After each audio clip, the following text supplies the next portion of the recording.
ஸ்ரீ குருப்யோ நமக. குருர் பிரம்மா குருர் விஷ்ணுர் குருர் தேவோ மகேஸ்வரக குரு சாட்சாத் பரம் பிரம்ம தஸ்மை ஸ்ரீ குரவே நமக. சதாசிவசமாரம்பாம் சங்கராச்சாரிய மத்தியமாம் அஸ்மதாச்சாரிய பர்யந்தாம் வந்தே குரு பரம்பராம். குரவே சர்வலோகானாம் விஷஜே பவரோகிணாம் நிதயே சர்வவித்யானாம் தட்சிணாமூர்த்தயே நமக. ஸ்ருதிஸ்மிருதிபுராணானாம் ஆலயம் கருணாலயம் நமாமி பகவத்பாதம் சங்கரம் லோகசங்கரம். सदात्मध्याननिरतं विषयेभ्यः पराङ्मुखं नौमि शास्त्रेषु निष्णातं चन्द्रशेखरभारतीं विवेकिनं मगाप्रज्ञं धैर्यौधार्यक्षमानिधिं सदा अभिनवपूर्वं तं विद्यातीर्थगुरुं भजे. भारतीकरुणापात्रं भारतीपदभूषणं भारतीपदमारूढं भारतीतीर्थमाश्रये. विद्याविनयसम्पन्नं वेदरागं विवेकिनं वन्दे वेदान्ततत्त्वज्ञं विदुशेखरभारतीम्. பெரியோர்களுக்கும் நீலாயதாட்சிகுமாரின் நமஸ்காரங்கள். பிரதிகொரு வாரம் நம்முடைய பிரத்யக்ஷ பகவான் ஜெகத்குரு ஸ்ரீ பாரதி தீர்த்த மகாசுவாமிகளின் சச்சரித்தம் கேட்டுக்கொண்டிருக்கிறோம். இந்த சரித்தம் மற்றும் மகிமைகளை குருமகிமை அப்படிங்கிற புத்தகத்துல இருந்துதான் பிரதிவாரமும் கேட்டுருக்கோம். போன வாரத்தின் தொடர்ச்சியை தான் தொடர்ந்து கேட்க போகின்றோம். 45வது வாரமாக வைத்தீஸ்வரன் டெல்லியில இருக்கிறவர் அவர் தன்னோட அனுபவத்தை நம்ம கூட பகிர்ந்துக்கிறார். அவர் சொல்றார், எங்களுடைய குடும்பமானது ஜெகத்குரு ஸ்ரீ பாரதி தீர்த்த மகாசுவாமிகளின் பாதங்களில் மிகவும் ஈடுபாடு கொண்ட குடும்பம் அப்படின்னு சொல்றார். எங்களுடைய குடும்பத்துல நடக்கும் சகல விதமான சத்காரியங்களுக்கும் குருநாதர் தான் பரிபூரண காரணம். அவரோட அனுக்கிரகம் இல்லாம எதுவுமே நடக்காது அப்படிங்கிற ஒரு திடமான நம்பிக்கை கொண்டவன் நான் அப்படின்னு சொல்றார். அவர் வாழ்வில் குருநாதர் நிகழ்த்திய எத்தனையோ அற்புதங்கள்ல நிறைய அற்புதங்கள் அவருக்கு கொடுத்திருக்கார் குருநாதர். அதுல ஒரே ஒண்ண மட்டும் ரொம்ப அவருக்கு மனசுக்கு ஹிதமான ஒரு அனுபவத்தை மட்டும் நம்ம கூட பகிர்ந்துக்கிறார். அவருக்கு திருமணமாகி ஒரு 10 வருஷமாச்சு, புத்திர பாக்கியம் இல்லை. இது அவருக்கு மனசுக்கு எப்போதும் ஒரு விசனமாகவே இருக்கு. அவருக்கு நிறைய முயற்சிகள் பண்ணியாச்சு, வைத்தியங்களும் பண்ணியாச்சு, ஆனாலும் அனுகூலம் அவருக்கு கிடைக்கல. சரி, இனிமே நமக்கு இந்த விஷயத்துல நம்ம குருநாதர் தான் கதி அப்படின்னு அவர்கிட்ட பிரார்த்தனை பண்ணிக்கிறார். ஆச்சாரியாலிடமும் வந்து அனுகிரகம் கேட்கிறார். நான் எல்லா டாக்டரிடமும் கேட்டாயிட்டு எனக்கு எந்த விதத்திலையும் குழந்தை பிறக்க வாய்ப்பு இல்லை அப்படின்னு சொல்லிட்டா. ஆச்சாரியால் தான் எனக்கு அனுகிரகம் பண்ணி காப்பாத்தணும் அப்படின்னு பிரார்த்தனை பண்ணிக்கிறார். ஆச்சாரியால் எல்லாத்தையும் பொறுமையா கேட்கிறா. பொறுமையா கேட்டுட்டு காமதேனுவாக கற்பக விருட்சமாக இவருக்கு அனுகிரகம் பண்றார். பிரசாதம் கொடுத்து ஆசீர்வாதத்தையும் கொடுக்கிறார். அதற்கு பின்னாடி இவருக்கு நல்ல சௌகரியம் ஏற்பட்டு புத்திர பாக்கியம் அமைகிறது.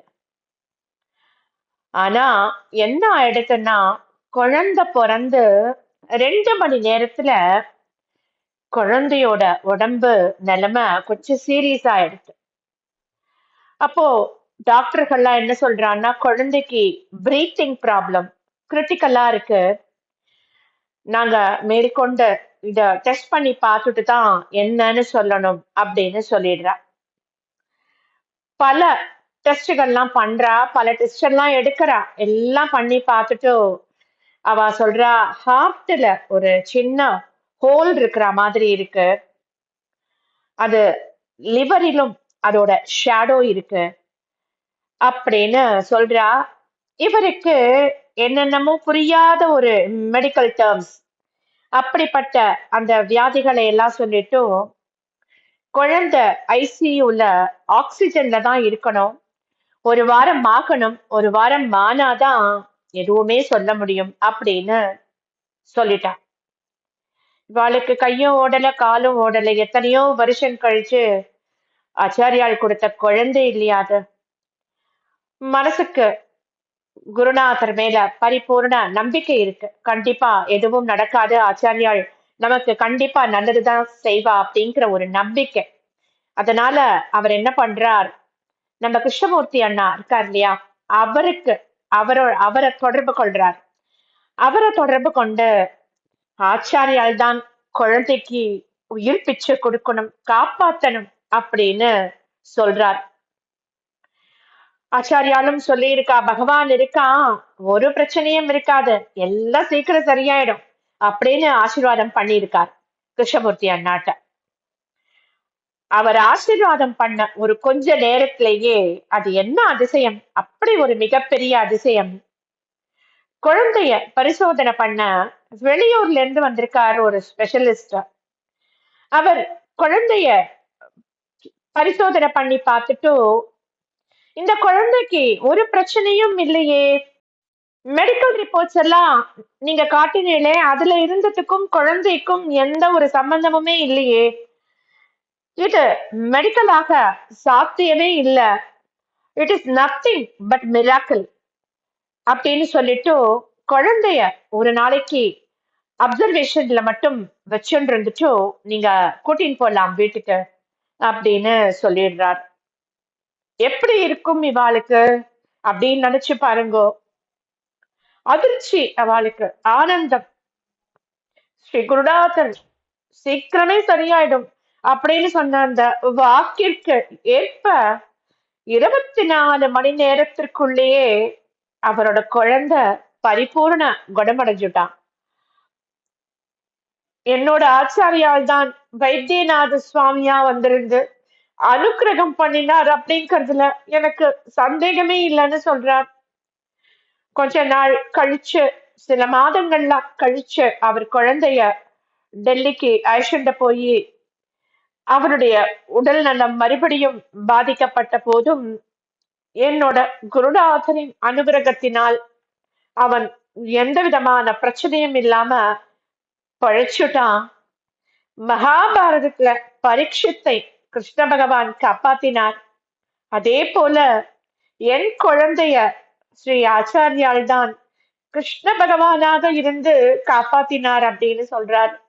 அவருடைய பரம கருணைக்கு என்னால எந்த விதத்திலும் நன்றி சொல்ல முடியுமா?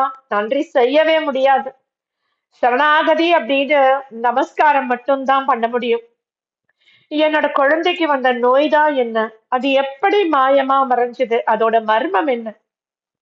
ஆச்சாரியால் காதுல பிரச்சனைய போட்டுட்டாலே அந்த ப்ராப்ளம் உடனடியா மின்னல் வேகத்துல சரியாயிடும். இது எல்லாமே சத்குருவின் கருணையை தவிர வேற எதுவுமே இல்லைன்னு சொல்றார் அவர்.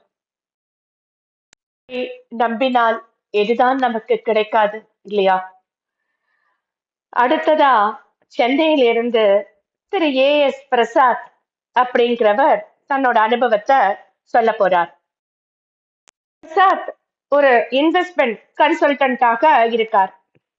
அவர் சொல்றாரு, இன்னைக்கு நான் இப்படி உயிரோட இருக்கேன் அப்படின்னா அது என்னோட குருநாதரோட கருணையினால மட்டும்தான், வேற எதனாலையும் இல்லை அப்படிங்கிறது மறுக்க முடியாத உண்மை அப்படின்னு சொல்றார்.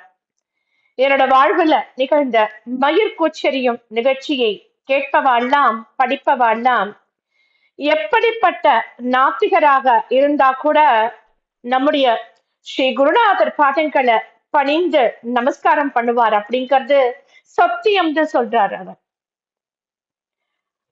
இது ஒரு சில வருஷங்களுக்கு முன்னால நடந்த நிகழ்ச்சின்னு சொல்றார். ரொம்பவும் அதிர்ச்சியான ஆனா ரொம்ப பயங்கரமான ஒரு நிகழ்ச்சின்னு சொல்றார். ஆனா அந்த அதிபயங்கரமான அதிர்ச்சியான நிகழ்ச்சி நம்முடைய குருநாதரால, அவருடைய அனுக்கிரகத்தினால ஒரு அபூர்வமான நிகழ்ச்சியாக மாறியதான் அவர் நம்மளோட பகிர்ந்துக்க போறார். அந்த காலகட்டத்துல அவர் தமிழகத்தை சேர்ந்த ஒரு IAS அதிகாரிக்கு கன்சல்டன்டாக இருக்கார். அந்த சமயத்துல ஷேர் மார்க்கெட் பிளக்சுவேஷன் காரணமா அவருக்கு கொஞ்சம் நஷ்டம் ஏற்பட்டுடுத்து. இவர் அவர்கிட்ட அந்த நஷ்டத்தை வரும் சில காலங்கள்ல நம்ம சம்பாதிச்சுடலாம் அப்படின்னு சொல்றார். ஆனா அவர் என்ன பண்றார், இவர் பேச்ச கொஞ்சம் கூட நம்பல. அவர் நஷ்டத்திற்கு இவர்தான் காரணம் அப்படின்னு நினைச்சுண்டு தன்னோட அதிகார பலத்தினால போலீஸ வச்சு இவரை மிரட்டுறார். இவரை விசாரிக்கிறா போலீஸ் அதிகாரிகள்லாம். ஆனா இவர் மேல எந்த தப்பும் இல்ல அப்படிங்கிற உண்மையை புரிஞ்சுண்டு அவர் மேல வழக்கு எதுவும் பதிய முடியாது அப்படின்னு சொல்லிடுறா அவர்கிட்ட. இதனால அந்த ஐஏஎஸ் அதிகாரிக்கு ரொம்பவும் கோபம். என்னை எப்படியாவது மிரட்டி அடிபணிய வைக்கணும், அவரை எப்படியாவது மிரட்டி அடிபணிய வைக்கணும் அப்படிங்கிற எண்ணம் அவருக்கு. அந்த நாள்ல சென்னையில ஒரு பிரபலமான ஒரு ரவுடி, அந்த ரவுடிய வச்சு இவரை மிரட்டுறாரா.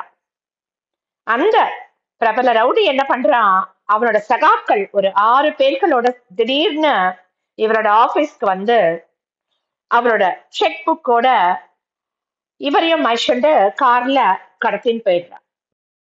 பயங்கரமான ஆயுதங்கள் அவ கையில.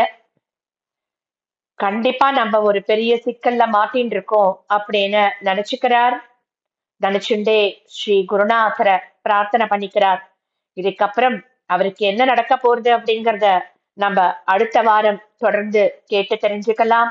ஸ்ரீ சத்குரு பாக்கி. ஸ்ரீ சத்குருநாதா சரணம் சரணம் சரணம் சரணம் சரணம்.